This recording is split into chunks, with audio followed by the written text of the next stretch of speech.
barren volcanic wasteland in Hawaii. Could man ever make it useful? Man did. On volcanic ashes and rock, he built an Hawaiian paradise. And money to help finance it came from an insurance company, Connecticut General. Half an ocean away in California, another investment to develop cattle land.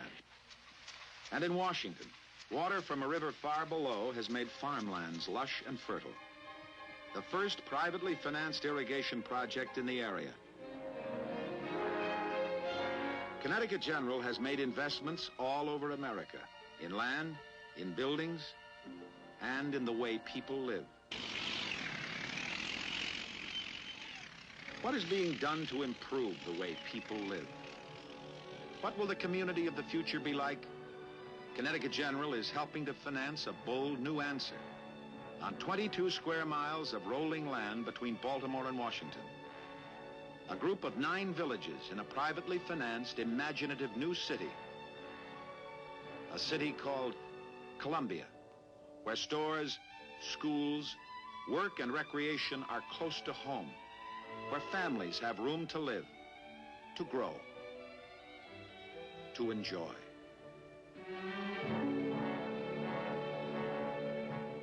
Where kids don't have to be driven everywhere. All insurance companies invest, but Connecticut General feels that a sound investment can also be creative. The Connecticut General Life Insurance Company. At Connecticut General, we do things a little differently. The government's first big test in the wake of the Tet Offensive was the speed with which it could pick up the shattered pieces of its pacification program. And translated into priorities, that meant how quickly could it get the troops that have been pulled into the cities for their defense back into the countryside. The American military leadership, believing this a matter of great urgency, watched carefully, with some trepidation, the government's performance. Would it permit the troops brought into the cities to simply hunker down there indefinitely, or would it move with dispatch to get them back on the offensive out in the country? Well, these are pacification troops, the black pajamaed men of the government's so-called revolutionary development teams. But they are not back in the countryside, bringing it and keeping it under government control. They are standing guard in a city. This one happens to be Ca Nan, because the South Vietnamese feel the cities still are far from secure. This is the nature of the setback. What's left of a typical hamlet, once believed secure, but abandoned as the pacification forces rushed to the cities. This district used to be a model of pacification. Now again, most of it is at the mercy of the enemy. Correspondent Robert Shackney talked to Captain Donald Jones, Deputy Pacification Advisor for the district. Tui Phuc District used to be considered just about one of the most pacified areas in Vietnam. It isn't anymore, is it? No, it used to be considered the bowl of pacification for South Vietnam. It was the area where the Revolutionary Development Program first began. It was a test phase for the pacification in South Vietnam. Now I cannot say that any longer. If it's not contested, the district is certainly challenged by main force units. Well, in effect, is there any pacification program left for Tui Phuc District at this point? No, for most of the district, pacification does not exist. This is a war. There were places we used to be able to go to in Tui Phuc, in fact, where we filmed, like Tin Yang and Go Boy and Bin Quang. Could we go back there today? We couldn't go to Vinh Quan. We might be able to get to Tin Yang. I wouldn't want to try it unless we have some local security. Go Boy, we can get to the south part of Go Boy. We can go straight out the road here to Go Boy. We can't cross a bridge. I walked unarmed with just one major casualty through Go Boy in December. Could I do it today? No, you could not. You could not walk through Go Boy today. Are you discouraged? Yes. Pacification is not the only casualty of the Tet Offensive. These are refugees, most pathetic of all the victims of the attacks on the cities. Just yesterday, the U.S. command in Saigon estimated their number at 470,000. New human flotsam living in unbelievable squalor, huddled in schools and sheds and shanties. Before Tet, there were 800,000 officially listed as refugees, and one of the South Vietnamese government's greatest failures had been to provide them with decent food and shelter and a role in economic life. The government could salvage a measure of victory from defeat by moving with decision and dispatch to ease the plight of the new homeless, but there are few signs that it has the capacity or will to do so. And there may be more refugees to come, for the battle for the cities probably is not over. Here in Saigon, 3 weeks after the first wave of the attack was beaten back, there are still small but ferocious battles on the city's perimeter and even within the city's limits.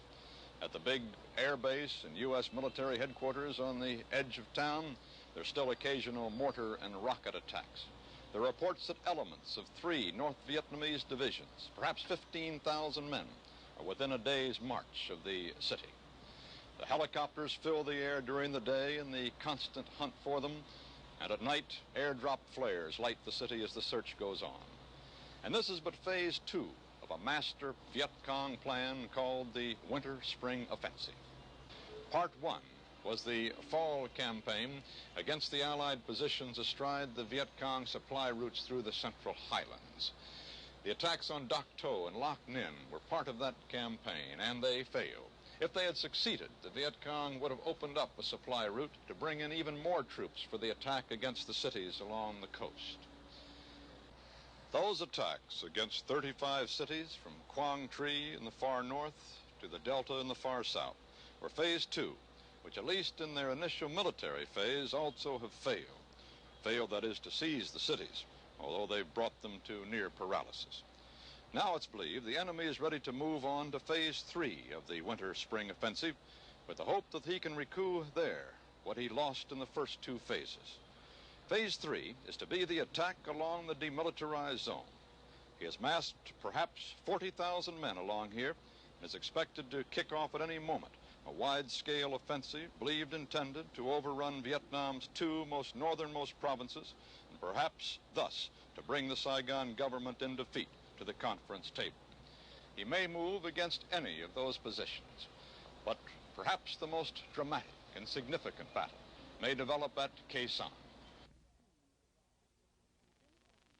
Khe Sanh was designed to be a small border stronghold to block enemy infiltration and to provide forward air observation.